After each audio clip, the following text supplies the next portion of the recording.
पता था मैं किन्नर हूँ, मैं गे हूँ, मैं लेस्बियन हूँ, मैं हिजड़ा हूँ।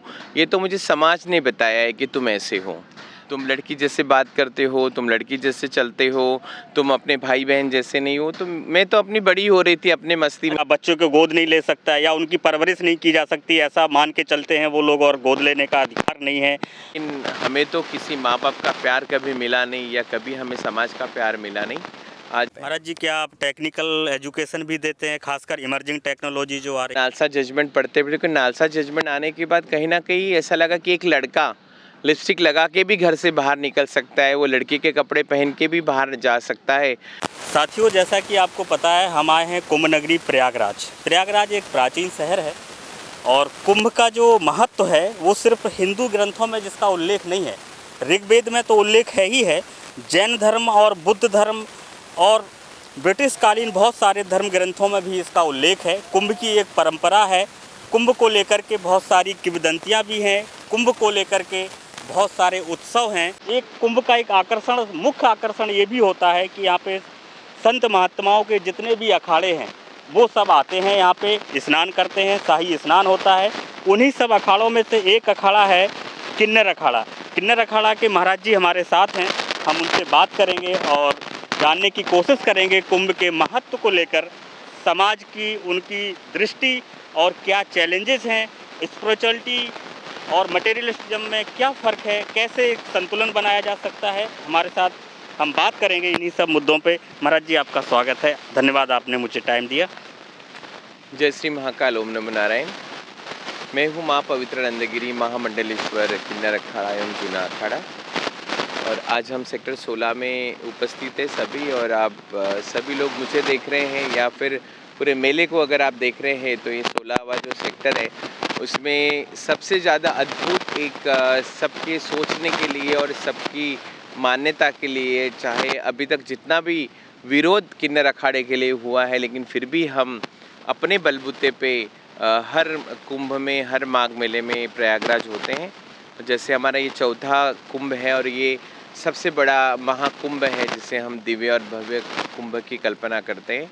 और ये बहुत अच्छा लग रहा है कि इतने सालों बाद, 144 साल बाद हम इसका इंतज़ार कर रहे थे और आज वो इंतज़ार पूरा हो गया, और मैं यहाँ सेक्टर 16 किन्नर अखाड़े में बैठा हूँ।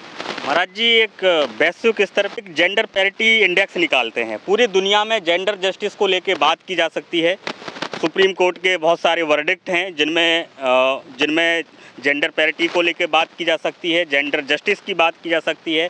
अब तो इवन रिजर्वेशन भी दिया गया है, बहुत सारे समाज के और लोग आगे आ रहे हैं। लेकिन क्या कारण है कि संत महात्माओं ने, मैंने देखा है कुछ समय पहले, इस अखाड़े का विरोध किया था? संत महात्मा तो अपनी जगह, कोई भी बाप नहीं चाहेगा बेटा हम मेरे आगे जाए। जब भी वो आगे चलने की कोशिश करेगा तो कहीं ना कहीं उसको बाप बोलेगा कि भाई मेरी उंगली पकड़, या तो मैं जहाँ चल रहा हूँ मेरे पीछे चल। लेकिन हमें तो किसी माँ बाप का प्यार कभी मिला नहीं, या कभी हमें समाज का प्यार मिला नहीं।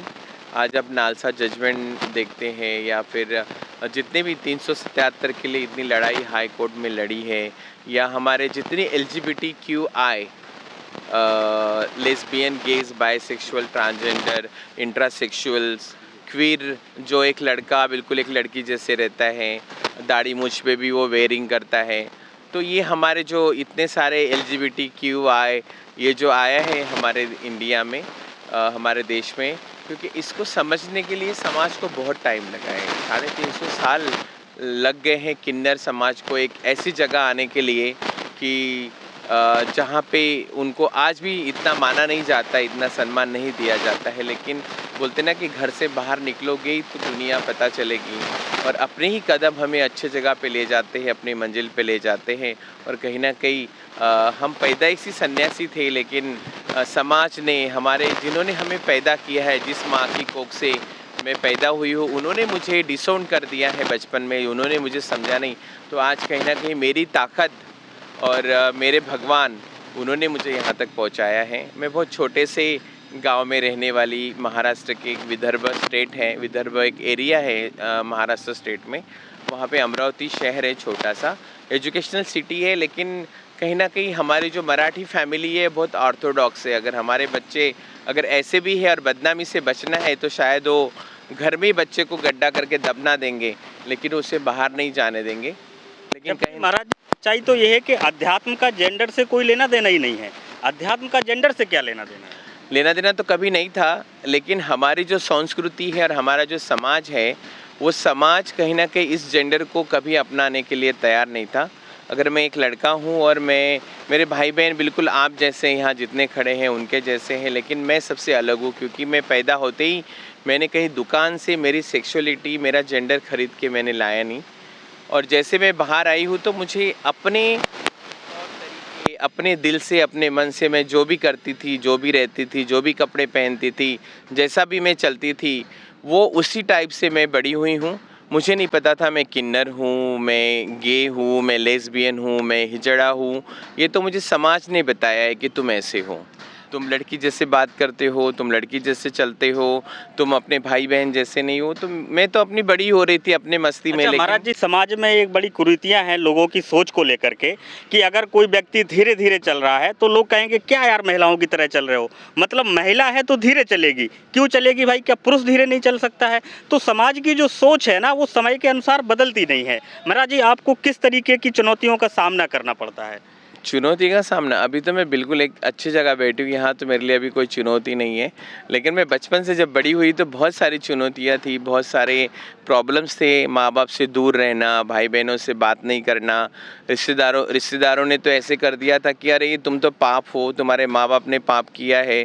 तो ऐसे बड़े हुए हैं ना कि हर गली में, हर चौराहे पे, हर नुक्कड़ पे हमारे लिए कहीं ना कहीं इतना भेदभाव और इतनी हीन नज़रों से समाज हमें देखा करता था। बहुत समाज में कुछ ऐसे भी लोग हैं एकदम उल्टा सोच वाले कि बहुत बार हमें अब्यूजिंग करने की कोशिश की जाती थी। लेकिन हम कहीं ना कहीं जैसे बड़े हुए, एजुकेशन लेते रहे, तो शायद हमारे जो दिमाग था वो कहीं ना कहीं एकदम क्लियर था कि हमें क्या करना है। हमारा जो गोल था वो हमें पता था कि हम ऐसी जगह जाएंगे कि जहाँ हमें सारी दुनिया हमारे कदमों में रहेगी।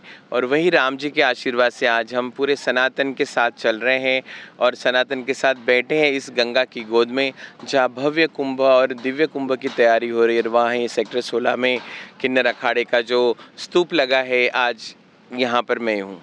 महाराज जी, किन्नर अखाड़े का क्या महत्व है, इसका कब उद्घाटन किया गया या कब ये अपने स्वरूप में आया किन्नर अखाड़ा, और किसने इसको जन्म दिया? जरा इतिहास के बारे में। जन्म तो हमने ही दिया, हमारे साथ कोई नहीं था। जब डॉक्टर लक्ष्मी नारायण त्रिपाठी और मैं नालसा जजमेंट पढ़ते थे, नालसा जजमेंट आने के बाद कहीं ना कहीं ऐसा लगा कि एक लड़का लिपस्टिक लगा के भी घर से बाहर निकल सकता है, वो लड़की के कपड़े पहन के भी बाहर जा सकता है। और कहीं ना कहीं जो इक्वलिटी जब हमारे देश में आ रही थी नालसा जजमेंट के थ्रू, तो आज कहीं ना कहीं हमें वो नालसा जजमेंट का फ़ायदा हुआ है और हमारी जो सोच है वो बदलती चली गई। जब हमारे अधिकार हमें प्राप्त होने लगे, सरकार से मूलभूत चीज़ें जो आप लोगों को मिलती है वो हमें मिल, हम क्यों बाहर के हैं, हम तो महाराज इसी जी, देश के जैसे हैं। अभी भी बहुत सारे सुप्रीम कोर्ट के वर्डिक्ट आने के बाद और सरकार के इनिशिएटिव के बावजूद भी बहुत सारी चुनौतियां हैं। जैसे जो किन्नर समाज है वो महिलाओं को गोद नहीं ले सकता है, या बच्चों को गोद नहीं ले सकता है, या उनकी परवरिश नहीं की जा सकती, ऐसा मान के चलते हैं वो लोग, और गोद लेने का अधिकार नहीं है। और भी बहुत सारी चुनौतियाँ हैं समाज में उस तरीके की, या कोई स्पेशल एक्ट नहीं है जो इनको सेफ करे, महफूज करे। जिस तरीके से SC ST के लिए एक अलग से एक्ट बनाया गया है पार्लियामेंट की तरफ से, उस तरीके का किन्नरों के लिए नहीं है, की आवाज़ उठाता है। तो महाराज जी, क्या आप इस दिशा में भी कुछ करते हैं?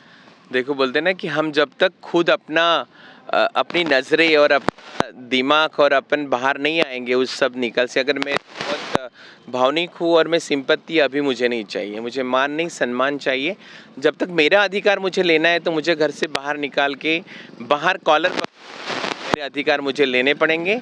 और उसके अलावा मुझे कोई खुद थाली सजा के नहीं देने वाला है कि ये लो, ये तुम्हारे लिए है, क्योंकि हमारे लिए हमको खुद ही करना पड़ा। और जब मेरे सामने तो किसी ने थाली ला के दी नहीं कि पवित्रा तुझे ये खाना है या वो खाना है। जो मुझे खाना है, जो मुझे कपड़े पहनना है, जो मुझे लाइफ चुनना है, वो मैंने मेरे मर्जी से चुना है। आज सरकार की जितनी भी ज़रूरतें हैं, आज आप देख सकते हैं 2014 के बाद तो हमें बहुत सारी सुविधाएं मिली हैं, जब ये जो मौजूदा सरकार ने हमें दी है। चाहे हमारे आधार कार्ड बने हो, राशन कार्ड बने हो, चाहे हमारे वोटिंग कार्ड बने हो, चाहे हमें बहुत सारी जो आप लोगों को जनरल पॉपुलेशन को जो सुविधाएं मिलती है सरकार की तरफ से, उसमें भी हमारा नाम, और ये नाम जब हमें मेल फीमेल और अदर का दर्जा दिया। जब अदर हम बने तो तब हमें लगा अरे मैं तो इसी माँ के कोख से पैदा हुई हूँ, इसी आंगन की हूँ, तो फिर मैं इधर उधर भागूँ क्यों? मेरा फुल अधिकार है कि मेरे माँ बाप से मेरी प्रॉपर्टी लेना है, मुझे उनके साथ रहना है। तो हमने हमारा काम शुरू किया और उसी बीच चलते चलते हमने एक ऐसी सोच दिमाग में आई। हमारे एक उज्जैन में ऋषि अजय दास जी महाराज थे, मैं और लक्ष्मी जी हम साथ में थे, और हमारे मन में आया कि हम कुछ करते, क्योंकि पहले हमें चर्च नहीं जाने को मिलता था, मंदिरों में जाने को नहीं मिलता था।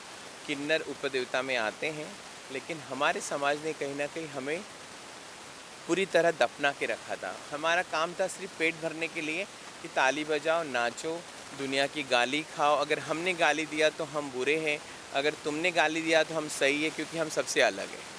आशीर्वाद के लिए किन्नर चाहिए। महाराज जी, इस अखाड़े का क्या स्वरूप है? कितने संत हैं इसमें? कहाँ कहाँ जाते हैं? क्या और भी? मेरा क्वेश्चन ही पूरा नहीं होने दिया है। नहीं। तो फिर अगर आप इतना बीच में ये होगा तो फिर मैं कुछ बोल ही नहीं पाऊंगी, अगर मेरा हिस्ट्री आपको चाहिए तो। जी जी। ठीक है, मैं वहाँ पर थी कि लोग हमें हमेशा भेदभाव नज़र से देखते थे, गाली देते थे। मैं बोल रही हूँ ना कि मुझे नहीं पता था मैं किन्नर हूँ। मैं तो एक सिंपल इंसान था जो बचपन से जी रहा था, बड़ा हो रहा था, स्कूल कॉलेज जा रहा था। लेकिन लोगों ने मुझे बताया कि तुम हिजड़ा हो, तुम किन्नर हो, तुम ऐसे हो, तुम अपने भाई बहनों से अलग हो। ये सभी चीज़ को झेलते झेलते हम इतने बड़े हो गए कि कहीं ना कहीं हमें अपने अधिकारों के लिए लड़ने की ताकत उसी समाज से आई जिस समाज ने हमें हमेशा हीन नज़रों से देखा है। आज उस समाज भले ही हमारी कहानी सुन के पीठ पे हाथ घुमाता है कि नहीं बहुत दुख है, दुख किसी को किसी का नहीं होता है, जिसका दुख है वो उसी भोगना पड़ता है। लेकिन जब मैं मेरी अधिकारियों की बात करती हूँ या मैं किसी के पास जाती हूँ, मुझे मेरा अधिकार चाहिए, तो सीधा बोलता है अरे तुम तो ऐसे लोग हो, तुम्हें नहीं मिलेगा। मुझे भी जीना है, मुझे भी कपड़े पहनना है, मुझे भी घर चाहिए, मुझे भी फैमिली चाहिए। ये सब करते करते हम रोते रोते बड़े हुए हैं, और आज कहीं ना कहीं सरकार हो या एक सामान्य व्यक्ति हो या हमारा सोशल समाज हो, वो कहीं ना कहीं हमें समझने लगा। और उसके बाद हम लोगों के दिमाग में जब आया कि हम अभी सनातन से जुड़ना चाहते हैं, जुड़ते जुड़ते साधु संतों ने अपोज किया, सारे मीडिया, इतना सारे कॉन्फ्रेंसेस हुए कि हमें गालियाँ दी गई कि किन्नर ऐसे होते हैं, किन्नर वैसे होते हैं। लेकिन साधुओं को भी कहीं ना कहीं पता था कि किन्नर की जो उपाधि है वो किस तरह से है। हमारे नीचे तो साधु संत और मनुष्य आते हैं, हम सबसे ऊपर होते हैं। ये समझने के लिए 350 साल लगे हमारे समाज को, और आज हम कहीं ना कहीं एक ऐसी जगह बैठे कि आज हमें यहाँ पे कोई सनातन या कोई हिंदू राष्ट्र या ये समाज हमें हिला नहीं सकता। महाराज जी, क्या स्वरूप है आपके इस मठ का या इस अखाड़े हमारे का? मठ का स्वरूप है कि आने वाली जनरेशन भीख ना मांगे, आने वाली जनरेशन गलियों में ना जाए, आने वाली जनरेशन और उनके जो मदर फादर है उनके लिए हमारी हमेशा एक विनती रहती है कि अपने बच्चों को बड़ा करो, वो जैसे भी है। जो भी बच्चा पैदा होगा वो जेंडर बता के नहीं आएगा कि मैं मेल हूँ, फीमेल हूँ, या मैं किन्नर हूँ, या मेरा कोई और जेंडर है, ऐसा बता के कोई नहीं आएगा। वो सिर्फ भगवान की देन है, वो अपने तरीके से बाहर आएगा और जैसे बड़ा होगा वो अपने जेंडर के साथ जिएगा। तो सभी को हम यही प्रार्थना करते हैं, अपने मम्मी पापा को, कि आने वाली जनरेशन को अपने बच्चों को बाहर ना निकालें, उनको बड़ा करें, उनको पढ़ाएं, अच्छी नौकरी के काबिल करें, अपने पैरों पे खड़ा हो। फिर अपना आप जब बड़ा होगा तो वो अपना लाइफ खुद चूज़ करेगा, खुद पसंद करेगा कि उसको क्या करना है क्या नहीं। और ये जनरेशन के लिए है कि जो किन्नर अखाड़ा है इनके लिए इंस्टीट्यूट है, ट्रेनिंग सेंटर्स है, इनके लिए जो सुविधा सबके लिए वो हम उसका ट्रेनिंग देते हैं कि बच्चों तुम काम करो।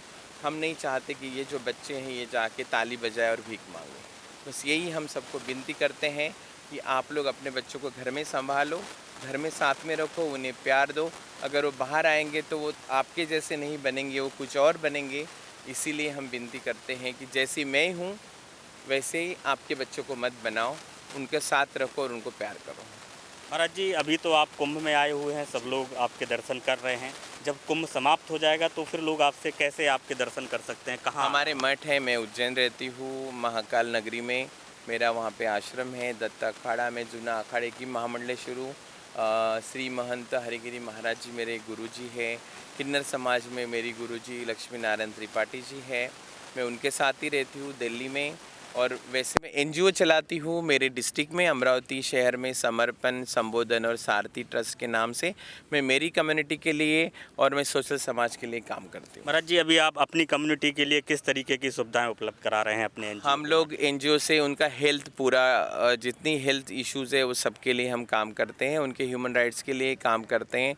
बहुत सारे किन्नरों का रेप होता है। बहुत सारे किन्नर देह व्यापार करते हैं क्योंकि हर जगह कोई पैसा देता नहीं है, माँ बाप साथ देते नहीं हैं। उनके लिए हम लोग गरिमा गृह खोले हैं कि जो यहाँ रहे, अपना काम करे, 2 टाइम हमारे साथ रहे, खाना खाए, सोए और शाम से 10 से 5 ड्यूटी करे।